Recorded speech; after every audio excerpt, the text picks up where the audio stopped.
It's been quite a while since I made a video about my favorite iPad mini apps. I believe a little over 2 years now. And in that time, I've definitely found new apps that have brought me some value in some type of way, and I think some of you might find them useful as well. I try to make this list as diverse as I could, as far as the app types and use cases, as well as free as well as paid apps. These are my current favorite apps for my iPad mini. But first, if you're new to my channel, thank you for stopping by. Here we talk about minimalism, frugal living, tech, and things of that nature. So if that sounds good to you, and you end up liking the video, be sure to like, and please bow and arrow choke the subscribe button.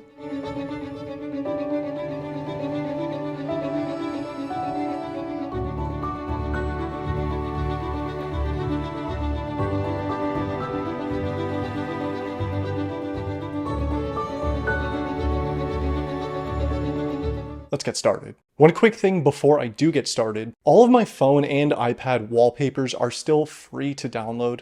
I'll have a link for those in the description box and maybe in the comments section as well. I plan on maybe adding a few more in the coming months, so if you're interested in some free wallpapers, go ahead and check those out.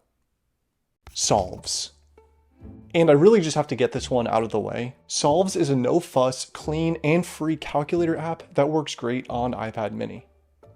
Because as of writing this video, there's still no native iPad calculator app, and Solves completely fills that void for now. As a matter of fact, I like it so much that when the native OS calculator app does come out, I might just keep this one. It has some cool small features like customizing how the calculator actually looks, currency conversion, as well as built-in history, in case you're like me and you're accidentally hitting the incorrect buttons all the time. I particularly like using this at my desk because the iPad mini's screen size complements the calculator's landscape mode perfectly. There's really not much else to say other than this should be like the first app you download if you get an iPad mini. Procreate Dreams. I've gone on and on about how I believe Procreate might just be the best app ever made, period. At least in my opinion. And only fairly recently did I come around to experimenting with Procreate Dreams. Procreate Dreams is more animation focused, whereas Procreate is more drawing focused. I've had some fun creating some really simple cartoon animations here, and being able to seamlessly bring in my drawings from Procreate to Procreate Dreams has been very nice.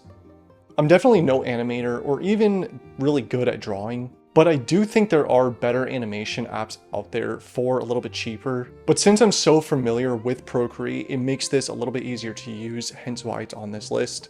But I will say, if you draw on your iPad and never considered giving animation a try, this would be a great way to look into it. Because it has built-in tools to make it a lot less tedious than it sounds, because it's essentially just drawing picture after picture. I recommend Procreate Dreams for someone who's already pretty familiar with Procreate, but if not, there's some other simple animation apps to look into as well. I've used Procreate Dreams for some of the simple animations that I show in my videos. Forest.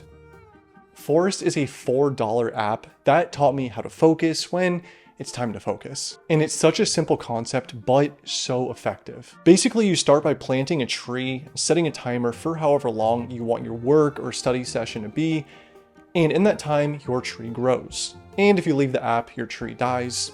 Pretty simple. I was pleasantly surprised by how much I actually enjoyed using this when I was surrounded by my usual distractions. And I think part of it is because since I did pay for the app, I feel a little bit more obligated to use it how it was intended, but I digress. Over time, your trees turn into a lush forest, which is pretty cool. And not to mention, it's just super minimal looking. It's a nice aesthetic, and since it is paid for, I'm never bombarded with apps or pop-ups of any sort. You're also able to have it as a widget on your home screen if you need to be on your home screen for whatever reason.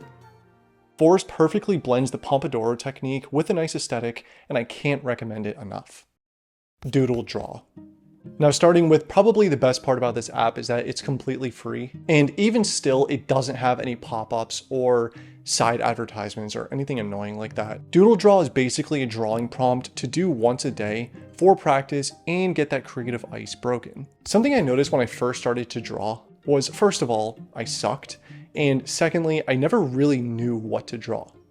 In this app, basically every single day, you're just given this randomly shaped blob with no instruction with what to do with it. But the idea is for this shape to inspire you to draw some sort of character using this shape as a rough outline. It sounds incredibly simple and maybe even a little silly on the surface, but apparently this app was an Apple Designer finalist, if that means anything to its credibility and how cool it is. Like I said, it's completely free, whereas most of the good drawing apps aren't. So if you just want to get started, I highly recommend Doodle Draw.